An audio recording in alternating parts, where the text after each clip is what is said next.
इसको हम किस से तरीका से पढ़ें और कौन सा कितना रूल हम लोग दिमाग में रखें, अपने ध्यान में रखें कि एग्जाम की तैयारी पूरा परफेक्ट ढंग से हो।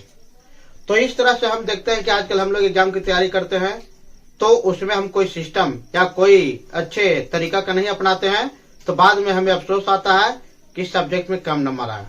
तो सबसे बेस्ट तरीका जो है पढ़ाई करने का आज हम बतला रहे हैं। इस तरीका में हम लोग जो है टोटल 8 यानी 8 बिंदु पर हम लोग बात करेंगे और यही 8 बिंदु जो है 8 पॉइंट है, यही 8 पॉइंट पर पूरा हमारा जो है ये एग्जाम जो है अच्छा से फिनिशिंग हो जाएगा और उसमें अच्छे नंबर आएंगे। तो सबसे पहले हम बात करते हैं कि पढ़ाई का जो रूल मेथड है कैसे करेंगे। सबसे एक नंबर में हमको ध्यान देना है, कोई भी पढ़ाई करेंगे तो पढ़ाई को आप कभी भी बोझ लेकर नहीं समझें, यानी पढ़ाई को कभी बोझ नहीं समझना चाहिए। अब शायद हो सकता है कि आप मैथ का सब्जेक्ट पढ़ रहे होंगे, हो सकता है कि मैथ के सब्जेक्ट में कुछ ऐसे पॉइंट हैं जो आपको जटिल लगते होंगे, कठिनाई लगते होंगे, तो इसको बोझ नहीं लेना है, आप उस सब्जेक्ट में ज्यादा मेहनत कीजिए। अब हो सकता है कि आपको किसी को ट्रिगो का मैथ नहीं आ रहा हो, आप ट्रिगो का नहीं आ रहा तो उसमें क्या कीजिएगा कि जो आपका 5 मॉडल सेट दिया हुआ है वो ट्रिगो को पूरा अच्छा से आप जो है लेसन को कंप्लीट कर लीजिएगा। इसलिए जो मॉडल सेट आते हैं उस मॉडल सेट में से 80% सवाल जो है वो इससे आता है। तो आपका जटिल सब्जेक्ट है उसको बोझ नहीं लेना है। अगर कोई जटिल सब्जेक्ट है या उसको समझने में दिक्कत है तो आप उसको क्लियर कीजिए और जो मॉडल सेट है वो आप पूरे अच्छे से प्रैक्टिस कर लीजिए।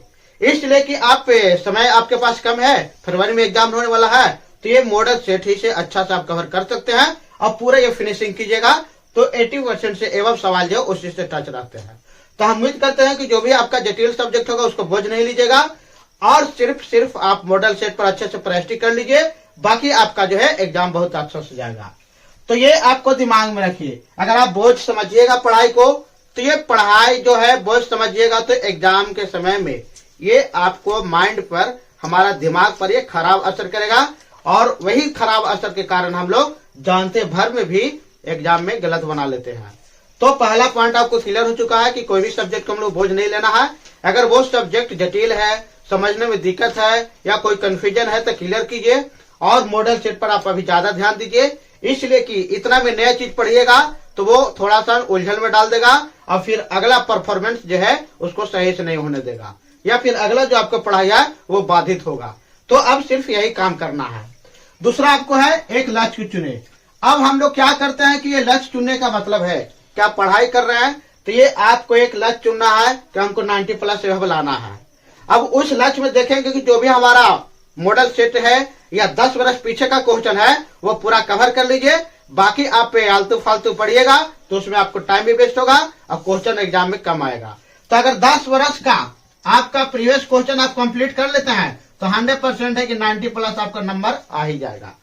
इसलिए के सवाल बहुत सारे रिपीटेड होते हैं तो 10 ईयर का कंप्लीट कर लीजिए। ये लक्ष्य बनाए कि हमको 10 वर्ष का पूरा जो भी ऑब्जेक्टिव और सब्जेक्टिव है पूरा अच्छा से कंप्लीट कर लेना है। ये भी आपको क्लियर होगा, एक लक्ष्य चुनना है। अब कह रहा है तीसरा पॉइंट, परीक्षा से पहले पढ़ाई का आत्मनिरीक्षण करें। ये बहुत इंपॉर्टेंट है। आत्मनिरीक्षण का मतलब है कि अगर हम कोई पढ़ाई कर रहे हैं, हो सकता है 10th क्लास में मछली हम लोग कहानी पढ़े और मछली कहानी पढ़ लिए, सारा सवाल किसी तरह से लिख उठ लिया, लेकिन आत्म परीक्षण का मतलब है कि उसमें जो इम्पोर्टेंट है 5 सवाल या 3 सवाल वो लिख करके हम देखेंगे। अगर कोई आदमी गेस पेपर से पढ़ता है, बैंक के बुक से पढ़ता है या मॉडल पेपर से पढ़ता है तो पढ़ तो लीजिएगा, वो लगेगा कि भी याद हो गया, लेकिन जब कॉपी पर आप लिखिएगा तो इस कॉपी आप कोई विषय में आप सबसे कम ध्यान दे रहे हैं तो वो नुकसान में है। आप उसको हल्के में ले रहे हैं, सवाल हो सकता है कि पूछ दे तो ये तो टाइम टेबल बनाएंगे तो टाइम टेबल में हम लोग पहले ध्यान देंगे कि अगर हिंदी 3 घंटा है, इंग्लिश 3 घंटा है और मैथ अगर 3 घंटा है, संस्कृत 3 घंटा है। अब इसमें देखेंगे कि हिंदी हमको पूरा अच्छा से नॉलेज है तो उसको 2 घंटा करेंगे। अब 1 घंटा जो बढ़ा करके मैथ में दे देंगे। हमारा हिंदी भी अच्छा से तैयार हो गया और मैथ के लिए 4 घंटा मिल गया, मैथ भी बहुत अच्छा से तैयार होगा। तो टाइम टेबल इस तरह से फिक्स करना है। तो जो सब्जेक्ट कमजोर है उसके 1 घंटा आप और सब सब्जेक्ट से ज्यादा दीजिएगा, तो जो सब्जेक्ट कमजोर है, जो जटिल है वो भी कवर कर जाएगा और जो हल्का है उसको रिवीजन करते रहेगा, बनाते रहेगा तो कवर करेगा। तो टाइम टेबल विशेष आप ध्यान दीजिए, तभी आप अच्छे नंबर ला सकते हैं।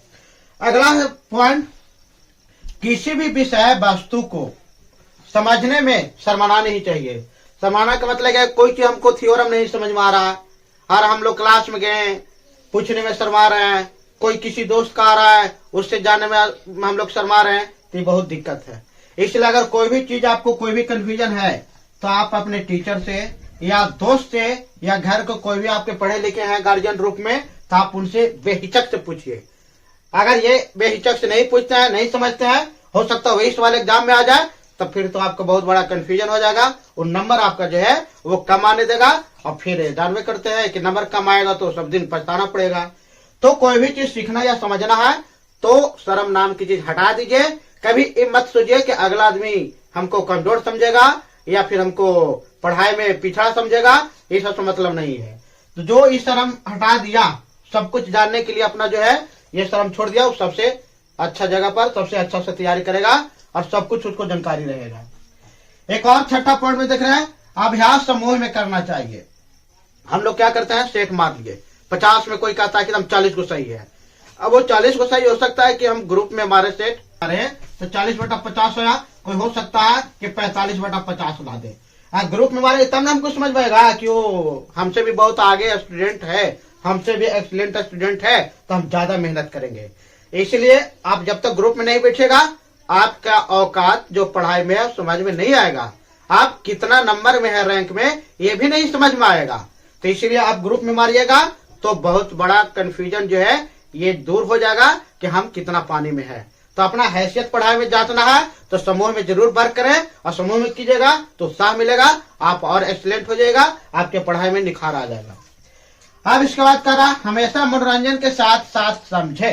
कोई भी सब्जेक्ट है उसको आप जटिल और किताबी कीड़ा तरी मत समझिए। किताबी कीड़ा जो ही समझिएगा पहला बात तो याद नहीं होगा, दूसरा समझने में दिक्कत है, और तीसरा किताबी कीड़ा है आप 1 सप्ताह 2 सप्ताह नहीं पढ़िएगा तो सब किताब वाला बात जो है दिमाग से निकल जाता है। तो इसलिए हम लोग क्या करेंगे, कोई चीज का ऐसा मनोरंजन हम लोग समझेंगे एकदम आसान भाषा में कि वो हमेशा याद रहे। जैसे ट्रिक का प्रयोग करेंगे, कोई चीज का हमको याद करने का है फॉर्मूला तो उसका यूज करेंगे। अगर कोई चीज कोई हमारे मनोरंजन से जुड़ा हुआ है तो उस पर उसको बैठा करके याद करेंगे। तो ये आप ध्यान में रखिए कि हम लोग कोई भी चीज का आप जो है अच्छा से समझें या उसको अभ्यास करें तो मनोरंजन पूर्वक अभ्यास करें, ताकि वो हमको याद करने में भी नहीं मैंने जोड़ पड़े, जटिल नहीं लेगा, सुविधा से याद हो जाए और हमेशा याद रहे। 1 मेहनत में वो हमेशा आगे तक काम देता रहे। सबसे लास्ट में है लिखकर ज्यादा अभ्यास करें। ये बहुत इंपॉर्टेंट है। आपका एग्जाम नजदीक है, अब आप लिख कर प्रैक्टिस नहीं कीजिएगा तो वहां पे जी क्या होता है कि 16 पेज में कॉपी मिलेगा। आप यहाँ देख रहे हैं कि हम सब कुछ पढ़ के याद हो गया, आप लिख के प्रैक्टिस कर ही नहीं रहे, वहां 4 पेज दे जाते तो लगे आप क्या लिखे। तो इसलिए क्या है कि आप लिख के प्रैक्टिस कीजिएगा तो समझ में आ जाएगा कि हम कितना लिखते हैं। अब निबंध 200 वर्ड में लिखा है, 100 वर्ड में लिखा तो नंबर कम मिलेगा। व्याख्या हमको लिखना है 100 वर्ड में, अब व्याख्या लिखेगा 5 वाक्य में लिखिएगा या 25 में तो नहीं आएगा। अब 2 नंबर का है, हमको 10 वाक्य में लिखना है, आप लिखिएगा 2 वाक्य में, कहां से मिलेगा 2 नंबर। तो ये सारा चीज जो है ये ध्यान में रखना है। तो लिखकर अभ्यास सबसे ज्यादा करें ताकि ये आपका अच्छा परफॉर्मेंस रहे, एग्जाम का रिजल्ट अच्छा है। तो ये 8 पॉइंट आप अच्छा से ध्यान दीजिएगा तो हम उम्मीद करते हैं कि आपका एग्जाम बहुत बेहतर जाएगा, नंबर आपका बहुत डिस्टिंक्शन में आएगा। और इसी के साथ अगला वीडियो डलाएगा तो बने रहिए। धन्यवाद। तो मेरे चैनल पर बने रहिए।